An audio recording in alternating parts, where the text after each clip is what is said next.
Hola, bienvenidos. Renovamos hoy nuestro compromiso salud con un tema central que es la diabetes.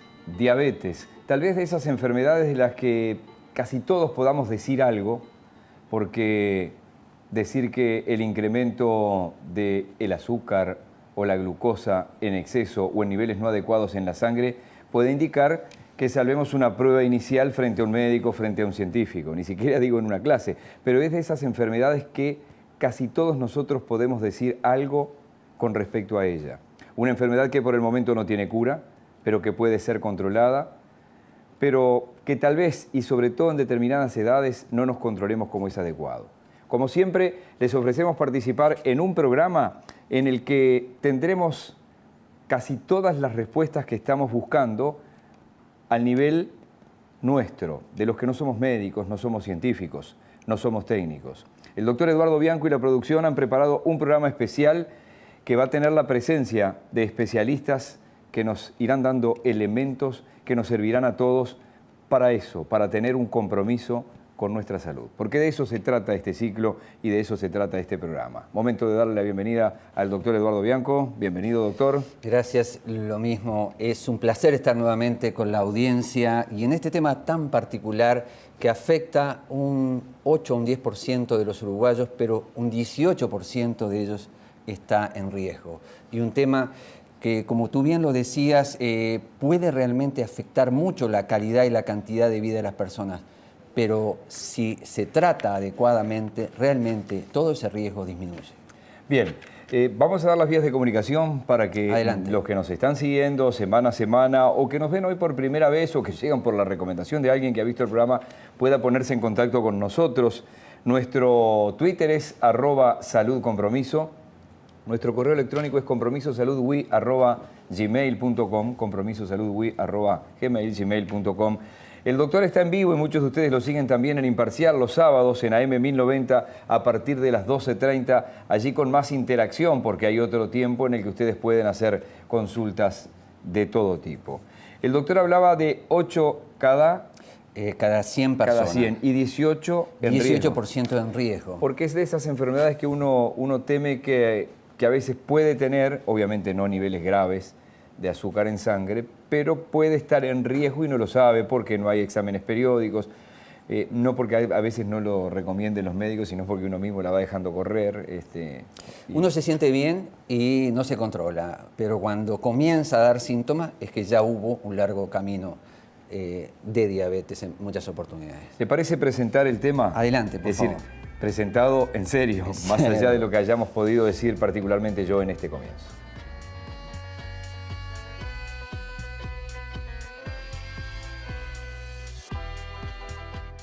La diabetes es una enfermedad que se caracteriza por un aumento de los niveles de azúcar o glucosa en la sangre. Afecta a millones de personas en el mundo y en nuestro país 8 de cada 100 uruguayos la padecen, aunque muchos de ellos no lo saben. Se estima que un 18% de la población uruguaya está en situación de riesgo de desarrollar diabetes. Es una campaña, sin lugar a dudas, que nosotros saludamos y felicitamos a las instituciones que aquí se unen justamente para trabajar por una enfermedad crónica no transmisible que ustedes saben representa un desafío para el sistema de salud. Por varias cosas. En primer lugar, porque la mayor parte de los diabéticos, ustedes saben que además esta diabetes que empieza siendo una enfermedad endocrina es una enfermedad vascular, ¿verdad? Y que tiene importantes repercusiones en la calidad de vida de las personas e inclusive en la morbimortalidad. En segundo lugar, porque además es una enfermedad que también en los niños que tiene un componente fuerte genético también se produce y bueno, por lo tanto, representa además, es una afectación que siempre del 10 al 20% de la población mundial la padece y por lo tanto nosotros tenemos que trabajar primero en la detección precoz, en la prevención, en la promoción, pero de todos los aspectos integrales.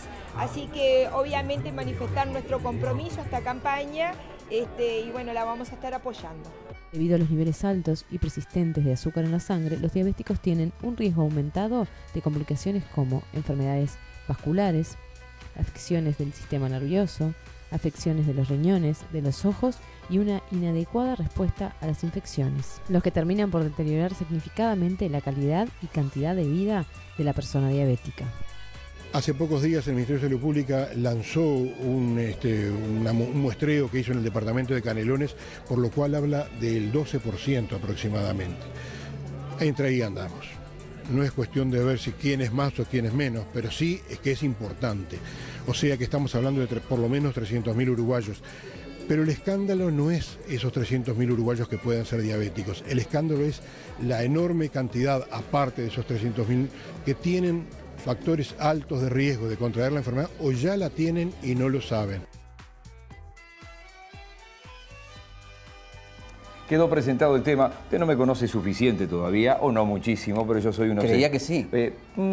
Porque yo soy un obsesivo con el idioma. Bien. Y es probable que, y es una expresión de deseo, que a partir de hoy los que nos están mirando, no haya uno que diga diabetes.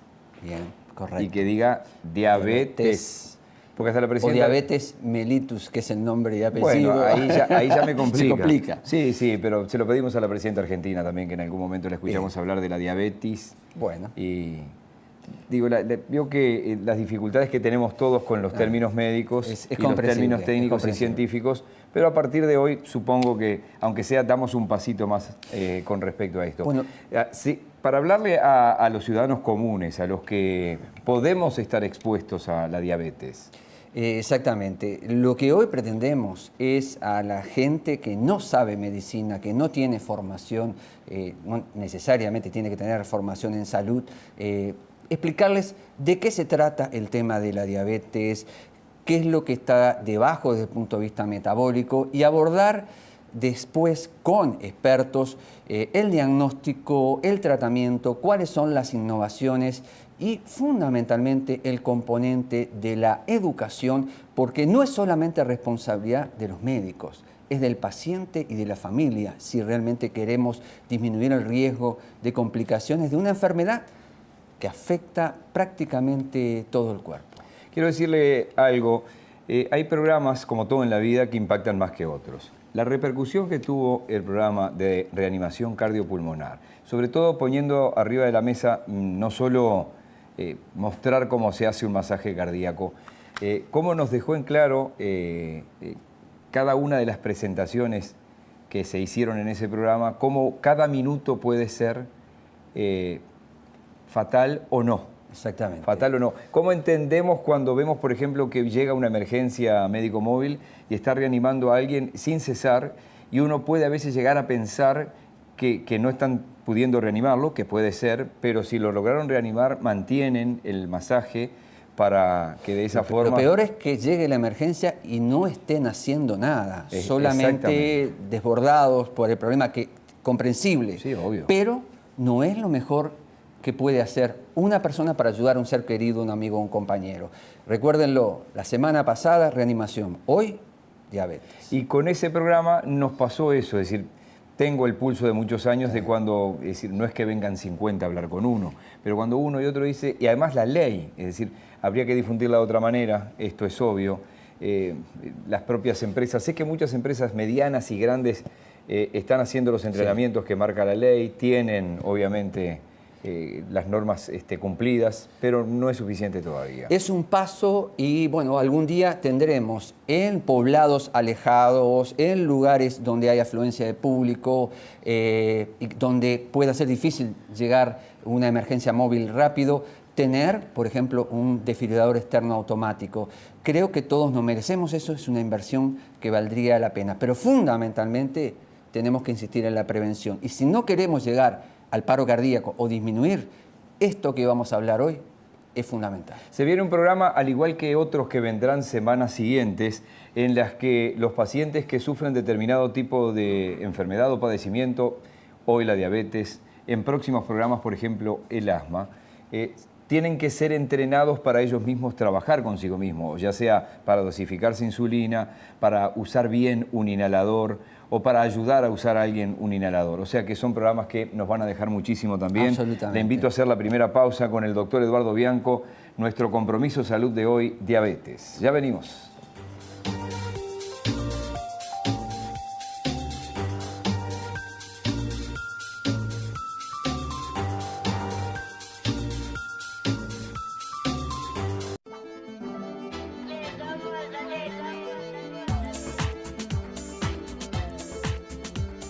Les recuerdo que nuestro Compromiso Salud está también los sábados, Compromiso Salud Radio, 1090 AM, la querida CX28 Imparcial. A partir de las 12:30, el doctor Eduardo Bianco en vivo. Ese Compromiso Salud Radio va los sábados. Y aquí estamos con Compromiso Salud Televisión y comenzando a desarrollar el tema de hoy. Doctor, por favor. Bueno, vamos a intentar, como decía anteriormente, explicarle a la persona común de qué se trata la diabetes. En primer lugar, entender que el alimento que necesitan las células para generar energía se llama glucosa o más comúnmente azúcar. Y que ese azúcar se obtiene fundamentalmente de los alimentos que contienen carbohidratos, que por ejemplo serían los cereales, la fruta, la leche, por mencionar algunos de ellos, al igual que las leguminosas. La persona ingiere los alimentos y al llegar al estómago se digiere el mismo, en este caso una manzana, y desde allí la glucosa o los azúcares pasan a la sangre. Pero para que la glucosa entre a la célula y se transforme en energía, necesita de una llave. Esa llave se llama insulina, que es una hormona que es producida por las células beta del páncreas, que es un órgano ubicado en el medio de la cavidad abdominal, detrás del estómago, que tiene funciones digestivas, pero que también tiene funciones endócrinas y fundamentalmente tiene funciones endócrinas produciendo, entre otras cosas, la insulina. Si el páncreas no produce suficiente cantidad de insulina, o no produce insulina como es en uno de los tipos de diabetes, o esta insulina no funciona adecuadamente, el azúcar, la glucosa que transcurre por la sangre no puede llegar y activar e ingresar y darle energía a las células del cuerpo y se acumula generando un estado que se llama de hiperglicemia o hiperglucemia, que tiene repercusiones a nivel del cuerpo. Entonces, la persona al tener mucha glucosa pero no llegar la energía a la célula, se siente cansada, le falta energía. Y como el cuerpo interpreta que lo que le está faltando es esa glucosa, come. Entonces, uno de los síntomas es aumento del apetito, pero lo que hace es aumentar aún más la glucosa en sangre. Entonces, el cuerpo, ¿a qué recurre? Recurre a degradar las grasas y la persona puede perder peso rápidamente. Resultado de esta situación, los riñones quieren eliminar el exceso de glucosa y se produce un aumento del volumen de orina, con lo cual se pierde líquido y eso genera sed, entre otros mecanismos productores de sed en la diabetes. Por lo tanto, los síntomas de la diabetes fundamentalmente van a ser cansancio, pérdida de peso, tener mucha hambre, tener mucha sed y orinar en grandes cantidades. Tenemos dos tipos de diabetes. La diabetes principalmente, ¿no? La diabetes tipo 1, en la cual las células beta no producen suficiente cantidad de hormona que es insulina, y la diabetes tipo 2 cuando produce, pero en forma insuficiente. La gran mayoría, el 90%, son diabéticos tipo 2. También podemos hablar de otro tipo de diabetes como la diabetes gestacional, por ejemplo. ¿Cuáles son los efectos de la diabetes? A corto plazo, lo más importante es cuando se produce la descompensación diabética. Por un estrés, por una infección, se sobrecarga el cuerpo y esa cantidad de insulina que el páncreas estaba produciendo no es suficiente, aumenta el azúcar en la sangre y se produce una descompensación que puede llegar a cuadros de incluso coma.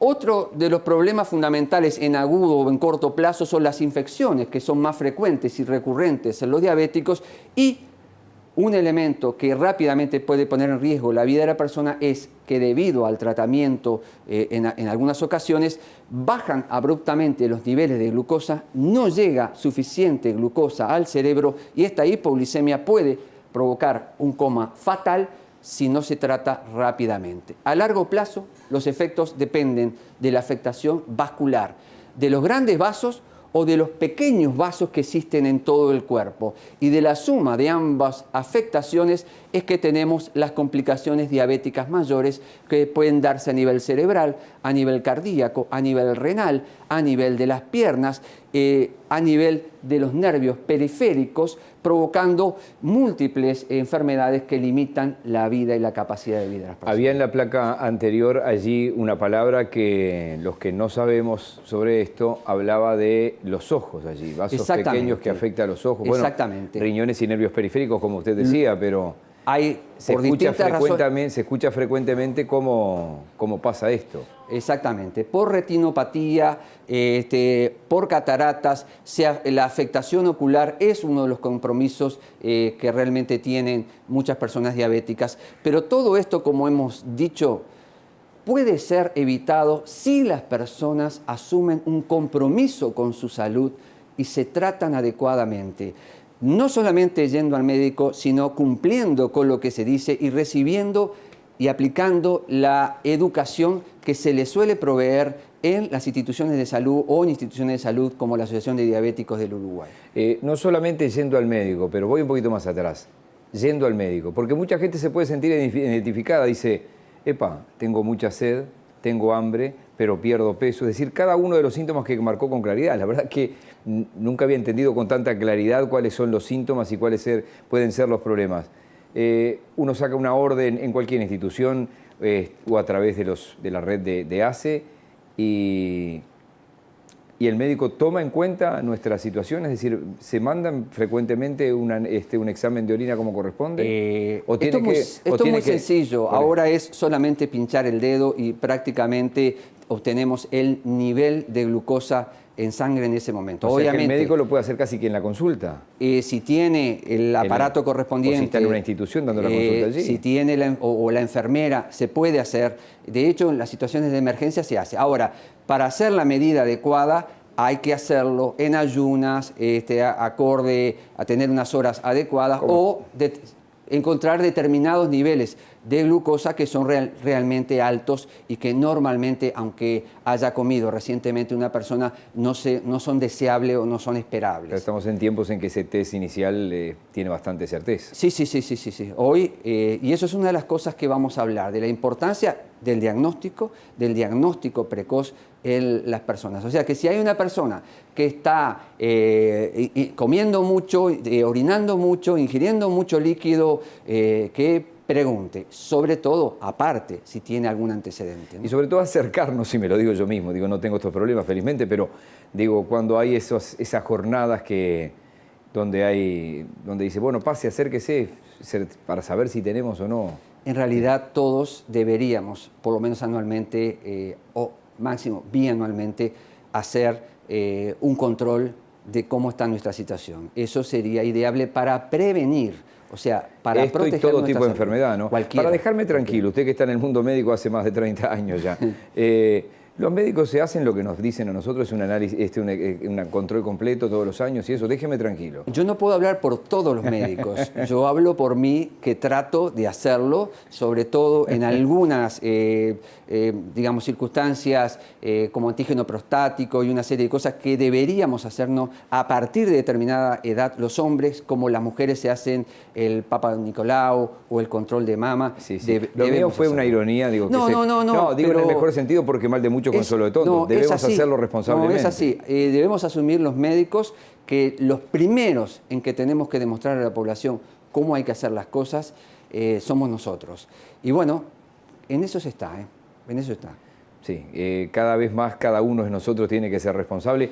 Por eso, y se lo cuento a la gente, ¿no? Ese es nuestro compromiso salud. Es decir, más allá de la retórica, es que todos aprendamos de aprender y aprehender con H en el medio, como digo yo siempre, de asir, de tomar el toro por las astas, el toro por las guampas y hacer que nosotros mismos hagamos lo que hay que hacer. Cada uno debe asumir su responsabilidad. La medicina paternalista ya fue. ¿Le quedaba alguna placa más o lo corté No, allí? ya Porque está. sí tengo alguna otra serie de preguntas. Usted decía también allí, cuando iba haciendo la disertación, que son de esas cosas dramáticas que uno oye de los diabéticos más complicados. Es decir, infecciones que pueden terminar muchísimas veces con uno ve que le amputan a un amigo, a un familiar, que un dedo, que otro dedo, que un pie. Es terrible. Sí. Lamentablemente, esa combinación de déficit circulatorio periférico más infecciones no infrecuentemente puede llevar a un desenlace de ese tipo. Pero, insisto, y eso es lo que vamos a hablar con nuestras invitadas de hoy, haciendo las cosas que tenemos que hacer. Y cuando cada uno se compromete con su salud y asume su responsabilidad, usted no tiene necesariamente que pasar por esto. Bien, nos tocó vivir en un siglo complicado, el 20, en otro siglo complicado, el 21, pero obviamente que hasta que no se descubrió la insulina, el efecto, el trabajo del páncreas, me imagino los padecimientos y la ignorancia, porque ¿qué le está pasando a esta persona, no? Eso es lo bueno de la medicina y la responsabilidad de los médicos y todos los profesionales de la salud.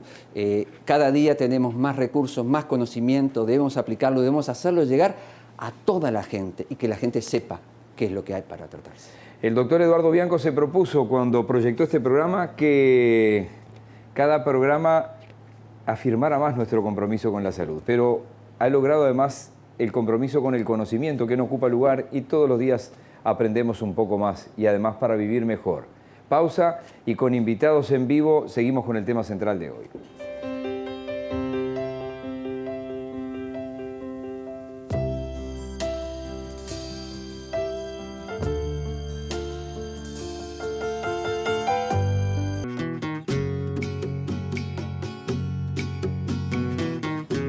Estamos de regreso y con invitadas especiales, doctor. Sí, el gusto hoy de tener dos invitadas muy especiales. La doctora Laura Copes, médico diabetóloga, integrante del Consejo Técnico Asesor de la Asociación Diabética Uruguay, a la cual le agradecemos que nos hayan permitido la presencia de ellas hoy, coordinadora de la unidad de diabetes del Hospital Policial, y también tenemos a Clarisa Solari. Clarisa es educadora de la Asociación de Diabéticos del Uruguay. Y algo muy importante que nos comentaba antes de entrar al aire. Clarisa es diabética, se le diagnosticó al año de vida y es insulino dependiente. Por lo tanto, va a hablar en doble calidad, en educadora, experta en el tema, pero también como paciente. Así que tenemos una probabilidad de un programa que puede ayudar a mucha gente. Es así. Bienvenidas. Muchas gracias. Doctora, seguramente estamos en el mejor momento de la ciencia y de la técnica a los efectos de paliar esta enfermedad, de hacerla controlable, porque como bien marcaba el doctor en el comienzo, no tiene cura, pero estamos en un momento también de una oferta de alimentación que no es la adecuada, que ponen en jaque a todo lo bueno que hay. ¿Cómo situaría más la enfermedad en el Uruguay hoy? Yo creo que nosotros fuimos testigos de todo el avance de la tecnología en estos últimos 20, 30 años. Antes el diabético nos llegaba en una etapa de repercusiones crónicas, ya cuando tenían problemas en sus piernas, problemas en los ojos. Y hoy por hoy nos llegan los pacientes antes de ser diabéticos. Ese es un primer punto que me gustaría recalcar porque es un mensaje de aliento y de esperanza, porque si alguien tiene un familiar diabético que vio toda su evolución y él tiene diabetes hoy, tiene que pensar que su realidad es totalmente diferente. Bueno, esa es la clave, ¿no? Ahí apuntamos, es decir, a llegar antes de. Y debe pasar además de repente con un ginecólogo que recibía mujeres ya con un cáncer de mama a veces en condiciones terribles, avanzado. Correcto. Y que ya era irreversible. Pero seguimos escuchándola porque seguro la evolución hace que la difusión también permita estas cosas. Por supuesto. Cuando Pero, sí. Perdón, pero Miguel nos preguntaba con respecto al tema del tipo de alimentación que estamos recibiendo en este momento. Sí. ¿Ha influido o no en el desarrollo de diabetes? ¿La obesidad ha influido o no? el tipo de vida está influyendo. En el mundo ustedes saben que hay una pandemia de diabetes, que hay 360 millones de diabéticos en el mundo y que las proyecciones estadísticas esperan más de 500 millones para el año 2025. Eso es lo que ha puesto en el tapete este tema a nivel de los gobiernos, a nivel de los ministerios de salud de todo el mundo, para tratar de frenar esta pandemia. ¿Y qué es lo que nos ha llevado a esto? Y bueno, nuestro modo de vida. El Día Mundial de la Diabetes del año 2012, una de las cosas que decía era de los lemas: la forma en que vivimos está poniendo en riesgo nuestra salud. ¿Y cuál es la forma en que vivimos? Primero, somos más sedentarios, ¿verdad? Antes nosotros, si teníamos que hacer una llamada por teléfono y estábamos en el centro, teníamos que caminar unas cuadras para buscar un teléfono público, que a veces no funcionaba y caminábamos 2 o 3 cuadras más. Hoy tenemos el teléfono celular. No digamos nada, en otras épocas que se lavaba a mano. Bueno, ni que hablar. Había que matar la gallina el domingo. Es la verdad. Ni vayamos más atrás. Por supuesto. Lo otro, antes si queríamos comer algo y salir a comprarlo, teníamos que caminar hasta la pizzería, hasta donde quisiéramos comprar. Ahora tenemos el delivery, levantamos el teléfono, el delivery. Antes nos levantamos, aunque sea a cambiar el canal de televisión, ahora tenemos los controles. Entonces los niños tienen videojuegos de todo tipo que llenan su espacio. Es difícil que estén en la calle porque hay problemas de seguridad, entonces todo conspira para que haya más sedentarismo y además, como decían ustedes, la oferta alimentaria es infinita y no siempre es la más adecuada y la más equilibrada para nuestra salud. Todo eso es lo que está conspirando, sumemos además el estrés, todo eso conspira para que haya más casos de diabetes y que incluso se están viendo casos de diabetes tipo 2 en forma creciente en los niños. Ojalá que esta explosión que vemos que no sea para unos pocos de estos que salen a correr, a caminar, que participan en pruebas de todo tipo. La mayoría son siempre los mismos en la misma carrera, digo, porque seguro no hay que engañarse que están corriendo hoy 300.000 uruguayos. Claro, ojalá. pero está contagiando. Hay más. Está contagiando. Pero por suerte eso seguramente lleva a que mucha gente comience a moverse. Por supuesto. Pero Laura, tú decías que por suerte ustedes están llegando antes que desarrolle la diabetes. ¿Y cómo es que llegan antes? ¿Qué es lo que hace el sistema de salud para identificarlos? Bueno, el sistema de salud lo que hace es derivar al paciente, por ejemplo, el carnet de salud. Si tiene una es importante destacar que los diagnósticos de diabetes no son en el dedo. En el dedo nos da una idea en qué valor estamos, pero no son para diagnóstico. Los valores que yo voy a dar es en sangre venosa, perfecto, que se hace en laboratorio con 8 horas de ayuno. Bien aclarado, porque yo lo dije incorrectamente y es bueno que tú lo puntualices. No, pero usted más o menos lo dijo así. Si hay un índice grave, ahí hubiera saltado también. Correcto. Entonces, consideramos población que no está normal la glicemia cuando está por encima de 100 o 110. ¿Y por qué digo esto?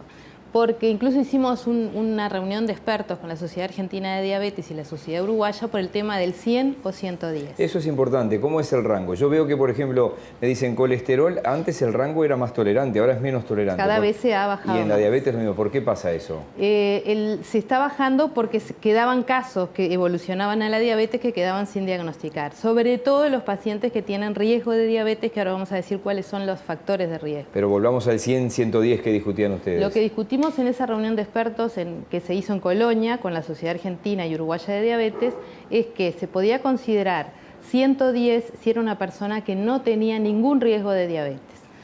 ¿Por qué? Porque se veía que cuando se consideraba 100 había un porcentaje alto de pacientes que no llegaban nunca a la diabetes, o sea, unos falsos positivos, digamos.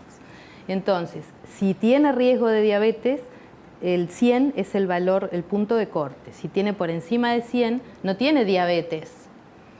Tiene diabetes si tiene igual o por encima de 126. Entonces queda un rango entre 100 y 126 de personas que no tienen diabetes, pero sí tienen mayor riesgo de padecerla en un futuro, ¿verdad? ¿Le parece incorporar a Clarisa y vamos alternando? Perfecto. Bienvenida. Bienvenida, Clarisa. Muchas gracias. Muchas gracias. ¿Por qué educación?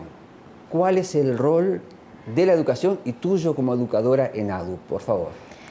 Bueno, para mí lo principal de la educación es que la persona que tiene diabetes es la única que está con sí misma las 24 horas del día, los 365 días del año. Lo sabes por Es la que se experiencia va de propia. vacaciones con la diabetes, es la que va al cine con la diabetes, es la que sale a comer con la diabetes. Y es en compañía así del equipo técnico de salud que la persona con diabetes tiene que saber cómo moverse en la vida para tener una vida saludable y normal como el resto de la población. Y para eso necesita aprender. ¿Y cómo es el camino para convencer a la persona sin esto, es decir, sin la insulina, sin el tratamiento adecuado, sin tu control propio, por lo que tú mismo decías? El médico te da todas las herramientas, pero el fin de semana el médico hace su vida, Claro. pero la diabetes sigue contigo. Sigue con nosotros. ¿Cómo Y es? también sigue con nosotros y tiene muchos altibajos. No es fácil manejar la diabetes. Es el día a día que uno tiene que ir cambiando o tiene que ir modificando o anotando al principio todo lo que hace, salir a caminar, almorcé tal cosa, para tener un control más exhaustivo de lo que es tu día para poder estar con los valores más normales posibles, Se ¿no? puede Se hace lograr. un análisis de la situación basal, entonces, ¿es el primer paso? ¿Qué es lo que como? ¿Qué es Sí. lo que hago? Él preguntaba cómo hacían para convencer a la persona de que se cuidara. Creo que uno entiende que se tiene que cuidar cuando empieza a ver que al cuidarse la vida es mucho mejor. Porque yo lo veo en los adultos con diabetes tipo 2 sobre todo. Porque nosotros, las personas con diabetes tipo 1, los síntomas los tenemos tan marcados que cuando uno está con la glucemia alta, está muy cansado, no puede hacer ejercicio, se siente mal cuando está estudiando. Sí, no hay ganas de nada. Entonces, como no hay ganas de nada, uno enseguida toma acción hacia lo que está mal. De la misma manera que en las hipoglucemias que tú estuviste hablando, es una situación que pasa ahora y la tengo que solucionar. Claro. Exacto. Pero la diabetes tipo 2 es como más engañosa. Está como escondida, los síntomas están muy escondidos. Entonces, de repente una persona está con la glucemia muy alta, dañando todos sus órganos, pero se siente como si no pasara nada. Aparte, el cuerpo se acostumbra a estar con la glucemia elevada y no tiene grandes síntomas. Entonces, es ahí donde uno tiene que aprender que no tiene grandes síntomas, pero el cuerpo está más cansado, no logran concentración. Entonces, enseñarles que va a estar mejor, va a tener mejor calidad de vida. Psicológicamente, ¿cómo se sobrelleva? Porque uno espera, ella ha hablado de la evolución científica, pero esa evolución científica lleva a los paliativos, a que esto funcione, pero no a la cura todavía. No a la cura. Es difícil al principio asumir que Ahí es está. una enfermedad crónica. Es muy difícil de asumir. Sobre todo porque uno siempre ve la enfermedad como algo que le van a dar la medicación Claro, y se cura. y terminó, ta, se termina. aunque demore un mes, Sí, o una se semana, cura. un resfrío, ¿no es? Pero es un como te resfrío. decía, esto no es así y es las 24 horas del día, los 365 días del año. Tú le llamas ahora, recién, a la diabetes enfermedad crónica. Y ese es Sí. el punto. Asumir cualquier enfermedad crónica es difícil. No es fácil. Primero se rechaza, uno está rebelde y hasta puede no querer tratarse hasta que al final asume su responsabilidad en eso. ¿Cuáles son las acciones de la Asociación de Diabéticos del Uruguay para educar o para llegar mejor a las personas? El fin de la Asociación de Diabéticos es la educación en todo sentido. Nosotros trabajamos con un equipo técnico, que lo dirige el equipo técnico de ADU, que tiene psicóloga, podóloga, nutricionistas, enfermeros, y cada uno está encargado de hacer la educación en su área. La enfermera educa a las personas en cómo deben inyectarse, cómo tienen que hacer las zonas de rotación, en qué horarios toman los medicamentos, las nutricionistas, por supuesto, en todo lo que tiene que ver con la alimentación. Tenemos también actividades educativas para niños durante todo el año, un campamento para niños que es como la frutilla de la torta para nosotros, porque es el momento en que los niños con diabetes, imagínense, se pueden separar de sus padres, la mayoría por primera vez. Porque al Al tener ser un hijo, insulino dependiente. Claro. al tener un hijo con diabetes, un padre se pone como mucho más aprensivo y Sí, debe es ser muy multiplicado importante por 3, debe ser la Claro, prensa. es muy importante para nosotros la separación. Yo lo digo por experiencia propia, ¿no? el lograr independizarme de mis padres y tomar la diabetes por mí misma, que me llevó un tiempo, pero lo logré también gracias a eso, a que existía la Asociación de Diabéticos y un lugar donde yo me podía separar de mis padres estando segura. Donde te podían escuchar y proteger. Ahí está. ¿En qué edad se puede confiar? ¿En qué edad se puede confiar en que el niño puede suministrarse él mismo la insulina? Nosotros siempre hablamos en lo que es la educación de ADU que para que el niño pueda inyectarse solo, que no quiere decir tomar la decisión de lo que tiene, de cuánto se tiene que inyectar y cuándo, inyectarse solo a partir de los 7 años. Mira, Yo lo hago desde esa época o antes un poco. Pero estamos hablando de que el niño nunca, y un niño de 13, 14 tampoco, puede hacerse responsable de lo que implica Claro. cuánta insulina darse. ¿Qué es lo que tienen que inyectarse? ¿Cuál es Porque la no edad? dejan de ser niños, ¿verdad? ¿Cuál es la edad habitual en que ocurre eso y que los padres ceden esa Y empiezan a tarea? ceder, o lo correcto sería que empezaran a ceder cuando son adolescentes. Ahí está. Esa es la realidad. Pero también ahí empieza, que como tú hablabas hoy, la parte psicológica que es muy importante. Claro. Ahí necesitamos el apoyo psicológico, porque la adolescencia no es una etapa fácil de la vida para nadie y Y por menos- supuesto para los diabéticos tampoco. Entonces, sí están capacitados para entender, pero necesitan un apoyo psicológico, ¿no? Nos quedan otras preguntas también para la doctora, así que hacemos una pausa, doctor, ¿le parece? Perfecto, vamos y a la volvemos pausa, con nuestras entonces. invitadas de hoy, aprendiendo muchísimo, porque además, y dejo pendiente este tema, a ella se lo diagnosticaron con 1 año, ¿no? Exactamente. O sea que hace mucho tiempo. Supongo que esa evolución técnica y científica permite que hoy el recién nacido o los pequeños tengan controles superiores a esos 30 años. Espero que sí, que hayamos venido mejorando en eso. Pausa y seguimos con este compromiso salud de hoy. Going down for you,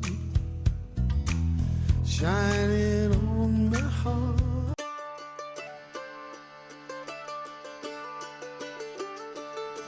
Retornamos en nuestro bloque final. Les recordamos que los sábados 12:30 el doctor Eduardo Bianco tiene Compromiso Salud Radio AM 1090 CX28 imparcial.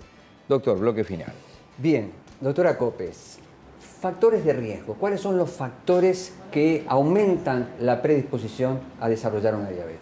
Bien, por un lado, por supuesto, los antecedentes familiares en primer grado, padres, hermanos con diabetes.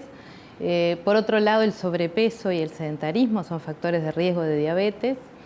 En la mujer, el haber padecido una diabetes gestacional, es decir, la diabetes que aparece por primera vez en el embarazo y que después desaparece, es un factor de riesgo. El haber tenido hijos de más de 4 kilos al momento del nacer, o una entidad que se llama poliquistosis ovárica, que son la presencia de múltiples quistes a nivel de los ovarios, son todos factores de riesgo de diabetes.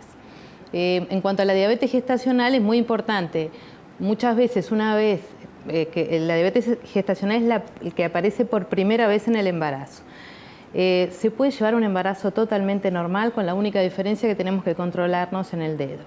Se puede llegar a un parto normal, no es necesario que sea una cesárea, y lo que controlamos es que no hay malformaciones, porque aparece generalmente ya cuando está formado el bebé, pero puede generar un bebé grande con dificultades después en el parto. Y eso es lo que cuida el diabetólogo, el endocrinólogo, cuando trata una diabetes gestacional. Una vez que se realiza el parto cesárea, desaparece absolutamente la glicemia alta, pero quedó esa persona con más riesgo de diabetes. Por lo tanto, tiene que cuidarse en un futuro en la alimentación, en no aumentar de peso para evitarlo. Y genéticamente ese hijo, si la madre es diabética... Va a tener también un mayor riesgo de diabetes en un futuro, no cuando nacen. Cuando nacen, el problema de los bebés de una diabetes gestacional es que hagan hipoglucemias. ¿Por qué?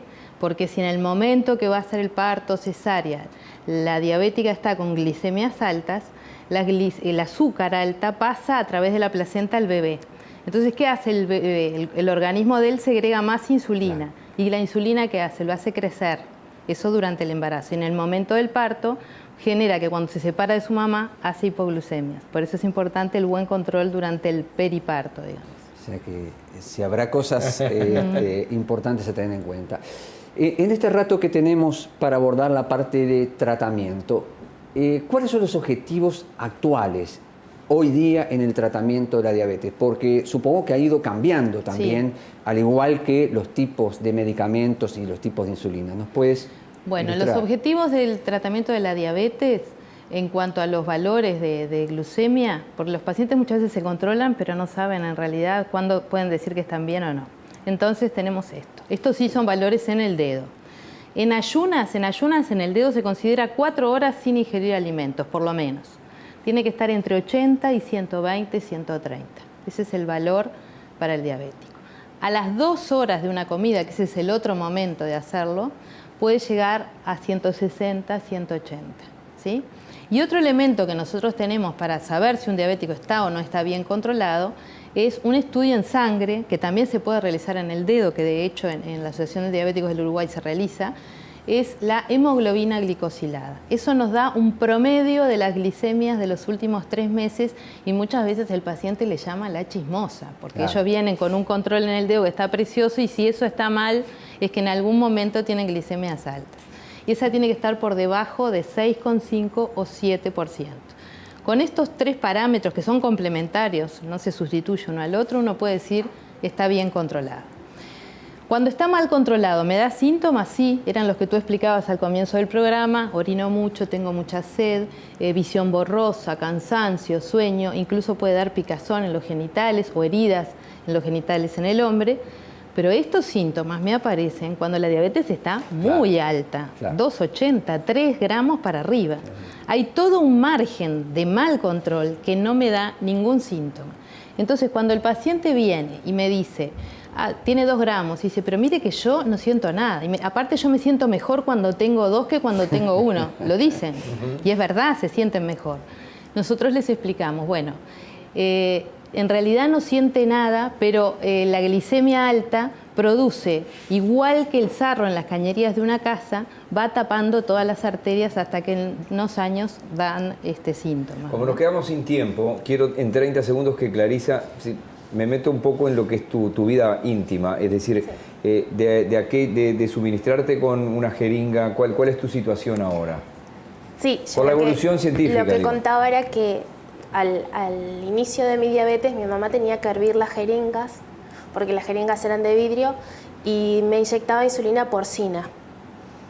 La evolución ha sido tan grande que hoy en día, y ya hace muchos años que lo tengo una bomba de infusión continua de insulina que inyecta insulina de a 0,01 unidad, que es muy chiquitito, que trabaja mucho más parecido al páncreas. Y esa bomba además tiene un monitoreo continuo de glucosa. Yo igual me tengo que hacer el dedo, como contaba la doctora, pero tengo todo el tiempo, sé cómo estoy, miro la bomba y sé el valor de glucemia que tengo en el momento que estoy mirando. Bien, les tenemos que agradecer, la verdad que quería que este dato técnico y científico y de calidad de vida estuviera arriba de la mesa. Muchísimas gracias a las dos. A ustedes. Gracias. A ustedes. Doctor, ¿se anima a contarme en poquitos segundos para la semana que viene que tenemos? Tenemos otro tema muy importante, asma en la infancia. La principal enfermedad crónica en los niños que frecuentemente termina en internaciones si no se trata adecuadamente y realmente es un problema de salud muy importante en la infancia. Ese es el tema que le ofrecemos a ustedes compartir en nuestro próximo programa. Recuerden que Compromiso Salud va todas las semanas en BTV Uruguay y que además está Compromiso Salud Radio los sábados 12:30 en AM 1090 Imparcial. Gracias, Eduardo. No, gracias a ti y gracias nuevamente a nuestras invitadas. Hasta la semana que viene.